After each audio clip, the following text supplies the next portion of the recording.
Amadou et Boubacar travaillent ensemble à l'usine CIMAF. Aujourd'hui, ils nous font découvrir le béton ainsi que l'importance des matières premières qui le composent. Souvent confondu avec le ciment, le béton est en réalité fabriqué à base de ciment. S'il est composé à 80% de calcaire et à 20% d'argile, ainsi qu'une pincée de gypse, le béton nécessite en plus de l'eau, du sable, mais surtout du gravier, et le tour est joué.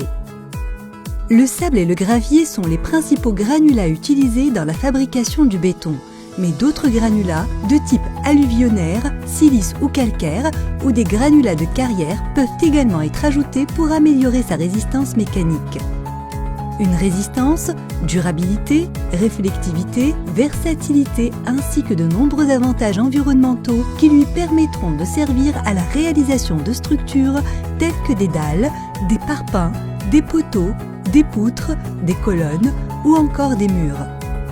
En addition, le béton est l'un des matériaux privilégiés utilisés dans la construction de barrages, de bâtiments résidentiels et commerciaux, de routes ou voies d'accès, d'infrastructures maritimes, de ponceaux et égouts, de fondations, de clôtures ainsi que de ponts. Quel processus de fabrication donc permet au béton d'acquérir autant de résistance et de qualité pour ces divers types de construction? La première étape de la fabrication du béton est la collecte des matières premières. Les granulats sont acheminés depuis la carrière et sont casés par granulométrie. Les ciments apportés par camion sont stockés selon leur qualité dans des silos spécifiques.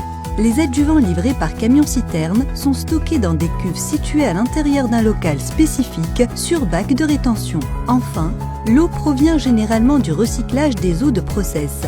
La deuxième étape se déroule dans le poste de pilotage où le chef de la centrale définit la formulation de béton en fonction de l'utilisation prévue. Le cycle de fabrication automatisé peut alors démarrer. Chaque constituant préalablement pesé est déversé dans le malaxeur. Nous obtenons alors une homogénéité du béton au bout d'1 minute de malaxage. Le béton est ensuite transféré dans le camion, toupie, pompe ou tapis, placé sous le malaxeur. Il est alors transporté sur chantier afin d'être utilisé dans les 2 heures suivant sa production. Un test qualité est effectué après prélèvement d'un échantillon par un technicien de laboratoire, et ce, directement sur le chantier ou à la centrale. Une fois la qualité et la résistance du béton confirmées, il peut alors être utilisé. Comme vous pouvez le voir, le béton ainsi obtenu possède des propriétés exceptionnelles. C'est un matériau de proximité idéal pour diverses constructions terrestres et maritimes. Retrouvez CIMAF à la prochaine capsule pour découvrir un autre aspect important de la production et de la distribution du ciment.